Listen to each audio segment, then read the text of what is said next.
வணக்கம்.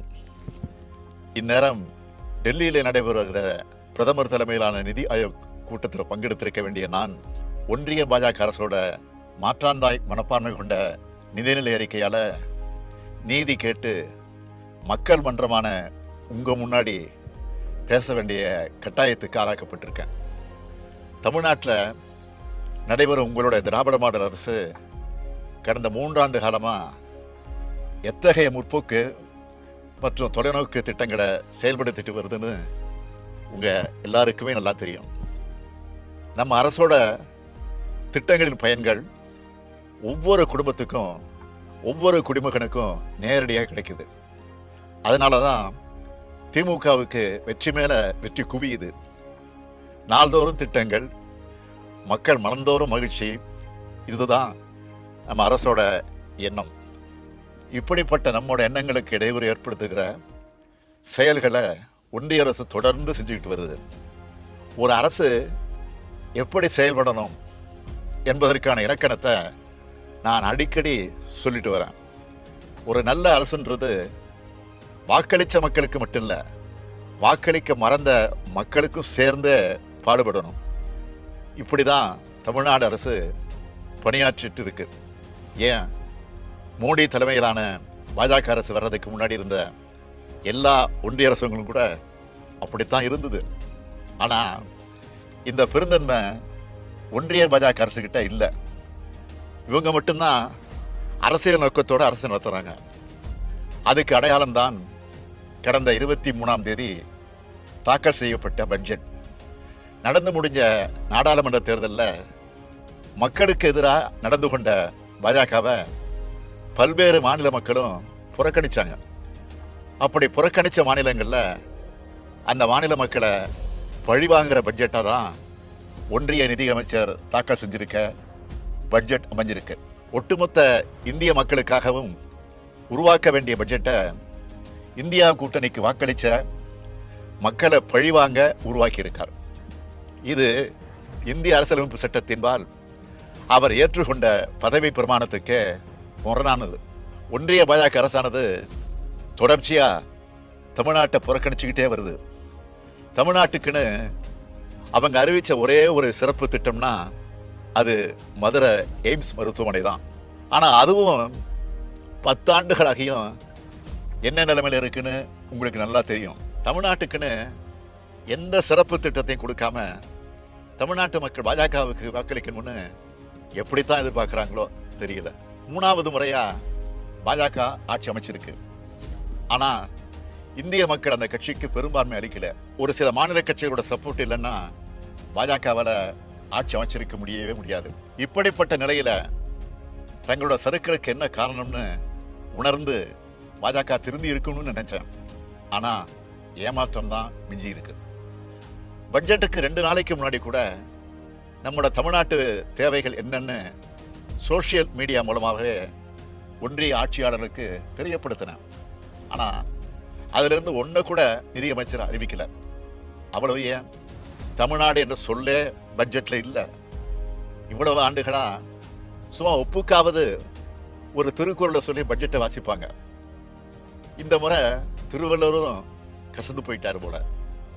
இப்படிப்பட்ட பட்ஜெட்டில் திருக்குறள் இடம்பெறாதது ஒரு வகையில் நிம்மதி தான். இந்த பட்ஜெட்டில் நாம் ரொம்ப எதிர்பார்த்தது சென்னை மெட்ரோ ரயில் 2ஆம் கட்ட பணிகளுக்கான ஒன்றிய அரசோட நிதி. 2020ஆம் ஆண்டு கொரோனா பெருந்தொற்று காலத்திலேயே மாண்புமிகு ஒன்றிய உள்துறை அமைச்சர் அமித்ஷா அவர்கள் அவசரமாக வந்து அடிக்கல் நாட்டின திட்டம் தான் அது. தமிழ்நாடு அரசும் ஒன்றிய அரசும் இணைஞ்சு 63,000 கோடி ரூபாய் செலவில் இந்த திட்டத்தை செயல்படுத்துவோம்னு 2021ஆம் ஆண்டு ஒன்றிய பட்ஜெட்டில் அறிவித்தாங்க. ஆனால் இப்போ தமிழ்நாடு அரசு தான் இந்த திட்டப்பணிகளை முடுக்கிவிட்டு செயல்படுத்திக்கிட்டு இருக்குது. ஒன்றிய அரசோ தன்னுடைய பங்கா 1 ரூபாய் கூட விடுவிக்காம வேணும்னே 3 ஆண்டுகளாக காலம் தாழ்த்திக்கிட்டு இருக்கு. கேட்டால் இது மாநில அரசோட திட்டம்னு நாடாளுமன்றத்திலே பதில் சொல்கிறாங்க. அப்படின்னா ரயில்வே துறையை மாநில அரசுக்கு கொடுத்துடுவாங்களா? கோவை, மதுரை மாநகரங்களில் மெட்ரோ ரயில் திட்டங்களில் செயல்படுத்துறதுக்கான ஒப்புதல் அளிக்கிறத பற்றி மூச்சே விடலை. ஆனால் கடந்த 3 ஆண்டுகளில் இதே ஒன்றிய அரசு நம்ம நகரங்களை விட பல சின்ன நகரங்களுக்கான மெட்ரோ ரயில் திட்டங்களுக்கு ஒப்புதல் அளித்து நிதி உதவியும் வாரி வழங்கியிருக்கு. இது எந்த விதத்தில் நியாயம்? கடந்த ஆண்டு 2 முறை புயல்கள் தாக்கி கடும் இயற்கை பேரிடர்களை தமிழ்நாடு சந்திச்சுது. இதுக்கு நிவாரணமாக 37,000 கோடி ரூபாய் கேட்டோம். ஆனால் ஆண்டுதோறும் வழக்கமாக வழங்கப்பட வேண்டிய 276 கோடி ரூபாய் நிதியை அளிச்சுட்டு ஏமாத்திட்டாங்க. சரி, இந்த பட்ஜெட்லேயாவது வெள்ள நிவாரண அறிவிப்பு வெளியாகும்னு காத்திருந்தோம். ஆனால் தங்களோட பதவி நாற்காலிக்கு கால்களாக இருக்கிற மாநிலங்களுக்கு 10,000 கோடி ரூபாய்க்கு மேலே நிதியை அள்ளி வழங்கியிருக்கிறார் ஒன்றிய நிதியமைச்சர். ஒட்டுமொத்தமாக சொல்லணும்னா தமிழ்நாட்டுக்கு புதிய திட்டங்கள் அறிவிக்கல என்பதோடு ஏற்கனவே நடைபெற்று வர திட்டங்களுக்கான நிதியையும் குறைக்கிற வஞ்சக முயற்சியில ஈடுபட்டு இருக்கு இந்த ஒன்றிய அரசு. இது எல்லாத்தையும் விட கொடுமையான விஷயம் என்னன்னா, தமிழ்நாடு பள்ளிக்கல்வித்துறையை முடக்கிற வகையில் 20 ஆண்டுகளுக்கு மேலாக செயல்படுத்தப்பட்டு வர அனைவருக்கும் கல்வி இயக்கம் திட்டத்தின் கீழ் வழக்கமாக விடுவிக்கப்பட வேண்டிய நிதியை கூட நிறுத்தி வச்சிருக்காங்க. தேசிய கல்விக் கொள்கையை செயல்படுத்துவோம்னு கையெழுத்து போட்டாதான் நிதியை விடுவிப்போம்னு அடம் பிடிக்குது ஒன்றிய அரசு.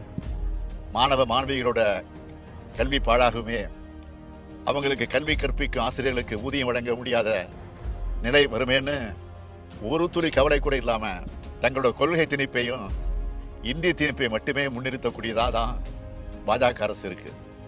அடுத்து பட்ஜெட் உரையில் இன்னொன்றையும் சொல்லியிருக்காங்க. மாநிலங்களால் விதிக்கப்படும் முத்திரைத்தார் கட்டணத்தை குறைப்போம்னு.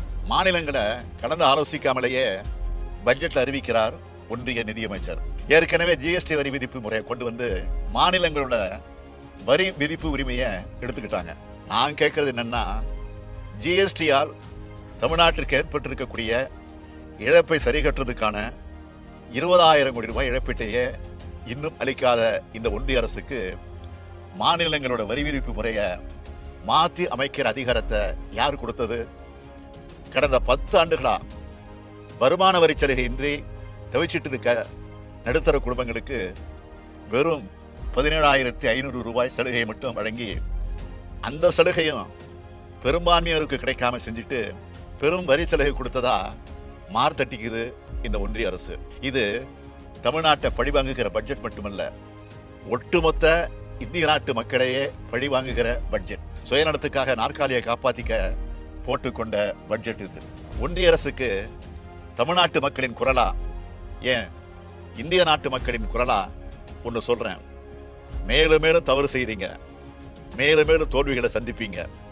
இந்திய நாடாளுமன்றத்தோட இரு அவைகளும் கொந்தளிக்கிற மாதிரி இந்திய மக்களோட மனங்களும் கொந்தளிப்புல இருக்கு. இதுக்கு பாஜக பதில் சொல்லியே தீர வேண்டும்.